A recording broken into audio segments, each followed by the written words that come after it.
Hey everyone, this is day 3, week 3, and we continue to do our breakfast from life.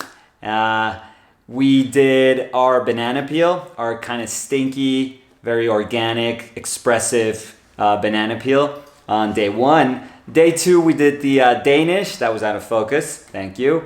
And then we did our bowl of blueberries, which was very nice because instead of painting like an individual object, we had to pay attention to what theoretically and conceptually means to paint a bunch of something.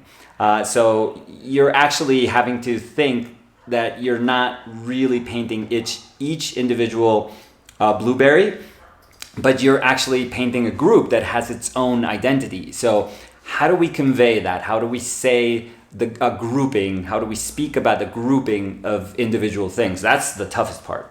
Painting an individual object, it's always kind of easy, but when there's a bunch of things that make up an entity, it's very, very tough. Today, we're actually going back to something that that it's probably the one thing that I have for breakfast and that I've had for breakfast for my whole life, which is just a cup of tea. And I do this thing, and everyone does this, but I do it, and I don't know. I don't know if it's good manners or not, but I strangle my my tea bag when it's in my spoon. I don't just like take it out of the cup and then place it on a plate, and then that's good. I want to just suck every bit of tea that there's in the bag. So this is just like a regular Lipton tea bag, but I just wrap the little string always in my spoon, and then I strangle the crap out of it. And I've always felt that that's such a thing that is mine. I mean, I'm sure tons of people do it, but that's something that I associate with the way I drink tea. And again, it's ill-mannered, but that's how I do it. And which is kind of cool too, because I thought about making the yellow bit of paper that had the tea bag has, the Lipton yellow little thing, the little square where you hold your tea bag. I thought that was going to be like my accent. I thought, wow, this is going to be cool. I can actually make that little square of yellow kind of zing. And I ended up doing something totally different and just putting like a bright yellow saturated background. And I played with composition, so I think it came out pretty cool. So we're gonna do that for today. So hopefully you guys are painting along with us. Just paint whatever you have for breakfast. Doesn't matter. No judgment here. No judgment at all. If you're having Lucky Charms and you're 88, perfect. That's absolutely perfect. So I'll see you guys tomorrow. Okay, let's get started. I usually don't do what you just saw me do there, which is measure. I've grown accustomed to measuring while I do mark making, and it doesn't mean that I frown upon people that measure. No, not at all. I think it's an absolutely essential tool that you should have in your arsenal, especially when you're feeling lost. I know measuring feels like the first thing you would do on the first day of drawing class, and it's something that many people want to feel like they're above it, like they finally don't need it. But the truth is, checking angles and distances and proportions through measuring is probably one of the most objective, easiest ways to check your drawing. And I needed to know what the angle of that spoon was going to be. I didn't know if it was going to be parallel with my page, or I didn't know if it was going to be at a slight angle. And it's actually like at a very, very slight little slope there, and which is nice because it doesn't come across, I think, very evidently, but I think that the fact that it's slightly off and it's not just parallel with the picture plane, with the horizontal top part of the picture plane, it does make a difference. Now, a whole lot of this painting was placement, was just deciding that I did have this, in essence, it's a very singular object, even though it's composed of two objects. I mean, it's the spoon plus the little tea bag. But, they are in this kind of dance together where they do feel like they are interconnected. So essentially, it was just one big shape. And if you take lighting into account, the shadow that where I placed my light, and I made sure that the shadow that the spoon was projecting also didn't break that horizontal line too much. I wanted the string and the little paper of the tea bag to be the one that kind of was off, from that bigger horizontal design. But I made sure that the shadow that was being projected by the spoon kind of followed through. And I know it was kind of risky because it is going to connect, so it is going to have a more abstract feel to it. But I was willing to make that sacrifice, or I was willing to take that chance just to make a painting that would be a little more interesting. So yes, it is about a spoon, and it is about a strangled a strangled tea bag that I'm squeezing the last drop of tea from. But it also has to be a painting, and hopefully an interesting painting to look at. So as soon as I decided that, I could have gone for half of this double spread of this double page spread. But I thought it would be nice if I could just make it very, very, very top heavy. It is very risky. It is really, really risky to do paintings like this. But I feel it worked wonderfully. That yellow is so saturated. That yellow green is so saturated that I think it can actually activate 80% of the image that's actually dead, that would otherwise be dead. So it's not really dead color as in, almost like an imprimatura that does not much. But it actually feels like atmosphere. It actually feels like color depicting space and color traveling through space even. So I was very, very happy with that. I was also a little concerned too because I did have, I think it's a value 5 gray that I'm using for to tone my paper. And I've done that with the more recent paintings.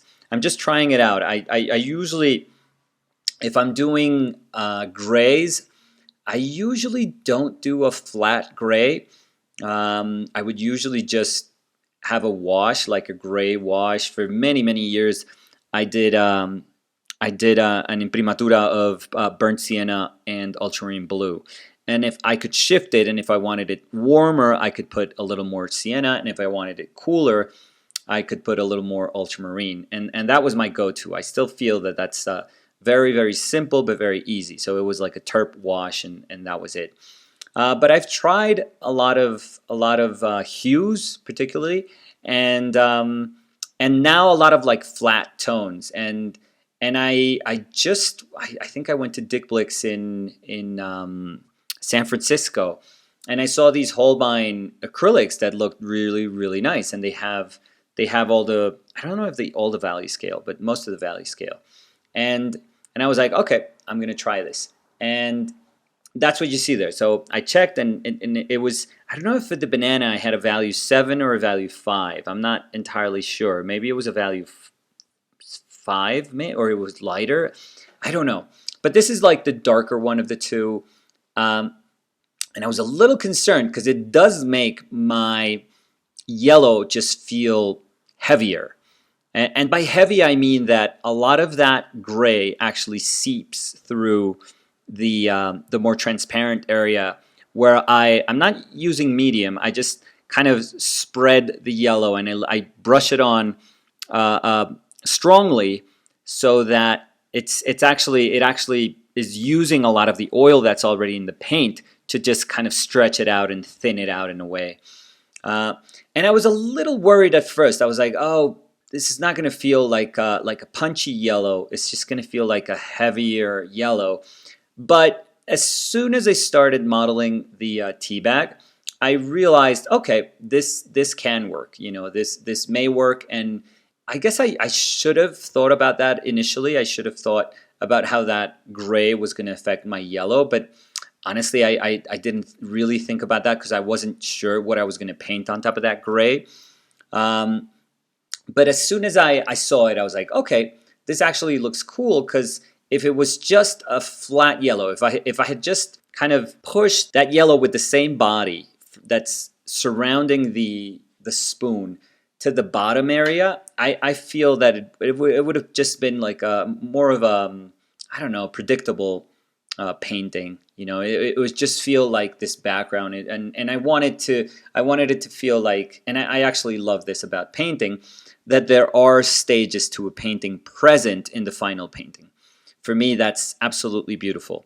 That even though a painting has quote unquote a finish, it doesn't mean that every single area of the painting is treated in the same manner.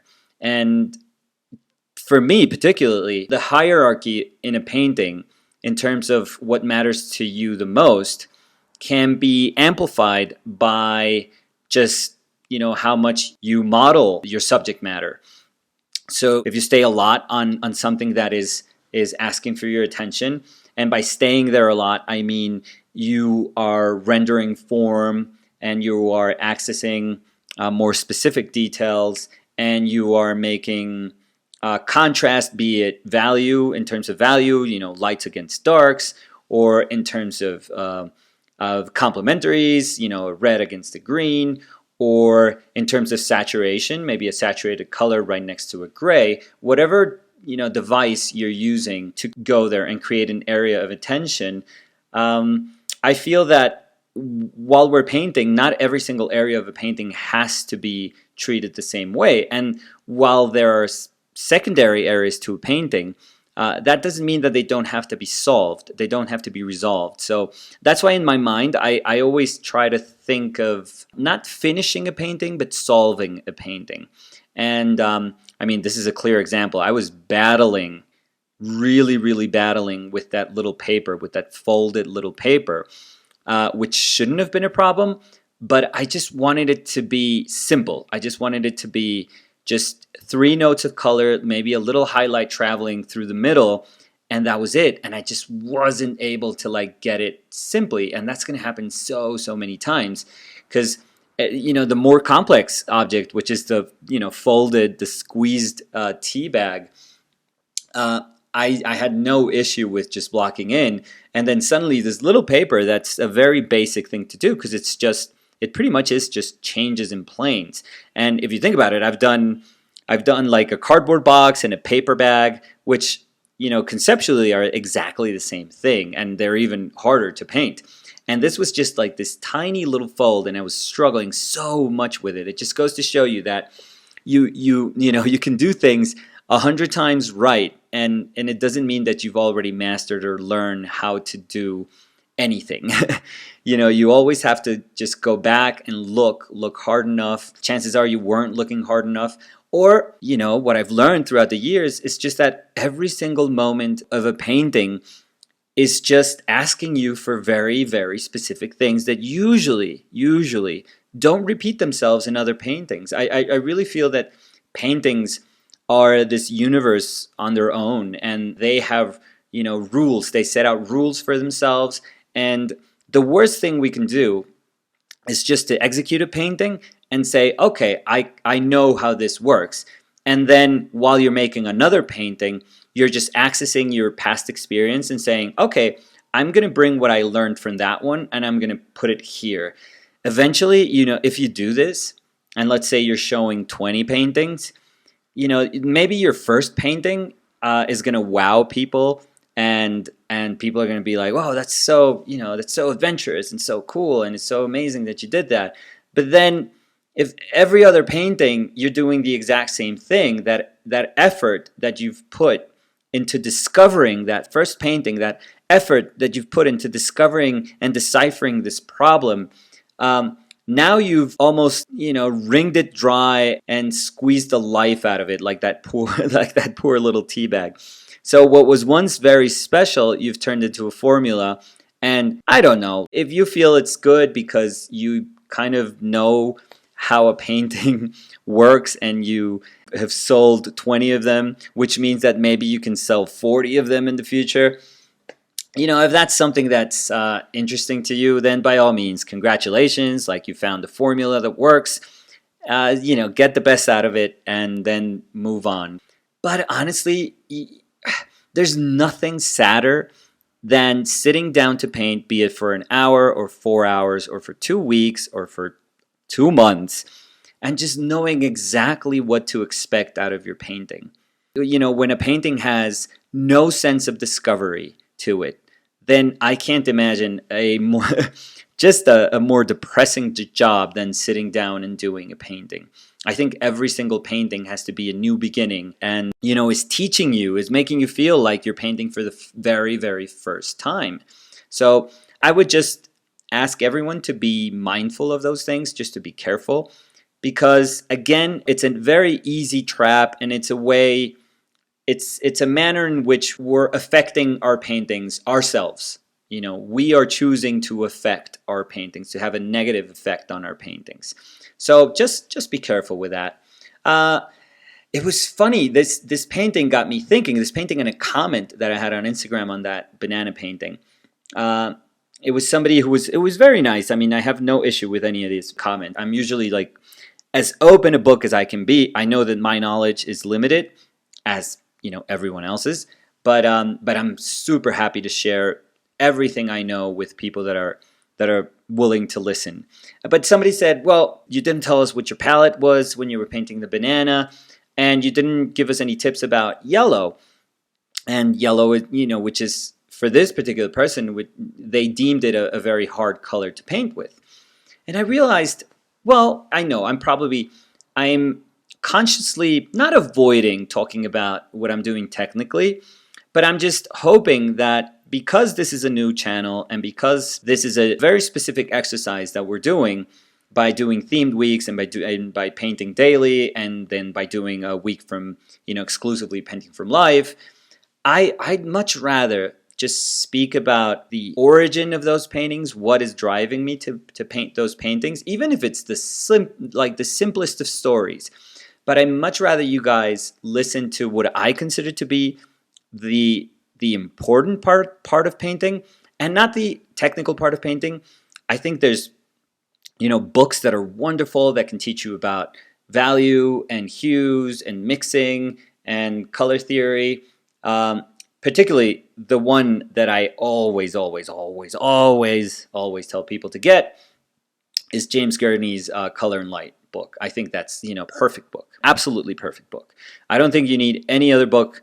If you wanted to pair that with Schmidt's Alla Prima book, then if you have those two books, and if you're convinced that all you need is information to clear things up, and if you have all that information and you don't get better at painting, then it's almost like your own fault. It's like you're not paying attention to the things that you're reading. So I'll take this opportunity to just say, and by the way, this is not like, oh, shout out. No. I'm not getting anything from just saying this. There's not going to be a link there where I'm going to get some money if I sell, if through me I sell some of those books. No. Just get them because they're good. They are very, very, very good books, particularly James's. James Gurney is a gift to humanity. I think he's one of the nicest people in the world. He's one of the links that we have to a golden age tradition of illustration. And it's just, all around this just nice, generous guy. He's honestly, he's probably my biggest influence in doing what Danny and I are doing right now. And my hopes of sharing knowledge and information and experiences, whatever they may be, it comes, almost directly from him being so generous throughout all these years. So please, if you really want to do exercises that are going to be very, very helpful, just get that book. That's a fantastic book. And the Schmidt book is actually excellent also. So if you can spend a bit of money, the Schmidt books is quite more expensive than James's book. Get that one too if you want. But again, going back to the painting, this, and to the comment, when somebody says, "Oh, you didn't give us any tips to paint with yellow," when you're painting with yellow, I don't know. That's so arbitrary. That's like, to me, you could replace yellow with any other color, in that sentence, and you could say, "Well, give us tips to work with black. Give us tips when you're working with blue." I don't know. I don't know what other colors are in your palette. I don't know if you find, yellow strident. I don't know if you find it, kind of loud and jarring and, piercing. And if you don't like yellow green like the one that I'm using here, which is a bismuth yellow, or a lemon yellow or a Windsor yellow, or if you think a yellow orange like cat yellow is a little too much also in terms of saturation, then by all means, use yellow ochre. Just use yellow ochre. If you're using yellow ochre and you think that that's it's giving me too much trouble, then paint with titanium white, which is a very cool opaque color. Paint with ivory black, which is a very velvety, on the cooler side. Actually, it's a beautiful black. I think it behaves so differently when it's transparent than when you start adding just a little bit of white. Because transparent, it does have like this warm temperature to it, and then as soon as you add a little bit of white, it could be a zinc white, it still gets it says coolness. But I think it's a beautiful black. But it's bluish black, and you can use raw umber, for example.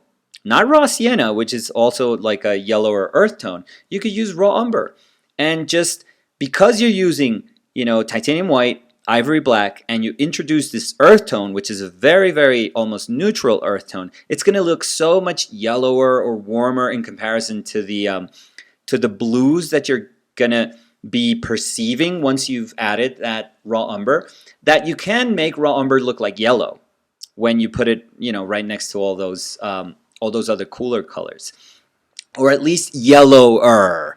It's not going to look like a yellow, but it's going to look so much more, earthy yellow that, that's, just think about pushing yellow in that sense. That's how you're going to get kind of accustomed to a hue that for some reason you're finding, unharmonious, like dissonant with your palette. But to be perfectly honest, I just can't tell people like, oh yeah, 5 tips to painting with yellow, because it doesn't make sense. Yellow is just an abstraction. It's just a color. It's just like any other color. It would be the same thing. Hey, tips to paint with white. Tips to paint with, I don't know. What you can do, and this is where my mind went, is like you can do paintings kind of like the one I'm doing there, which has like little touches of purple, where you're offsetting the yellow and by putting a complementary. And I'm reminded of like von Kaufmann does that in some of his portraits. By the way, Ruprecht von Kaufmann, aside from having like the coolest name, in contemporary art, is probably the best painter in contemporary art. That he is, my top contemporary painter for probably the last 10 years. But you could do that, but then again, I think of Kupka's self-portrait, where you would think he would be playing off other colors with that yellow, but he has like cooler reds and greens and earthy yellows, and it still works. It still works. So there is no formula. There is no formula. You just have to try things out, and that's it. You just have to make your painting work. And remember, your painting is a whole new universe when you start painting it. So just throw those rules out the window and pay attention to your painting. And I guess that's it for today. I'll see you guys tomorrow. Rules out the window.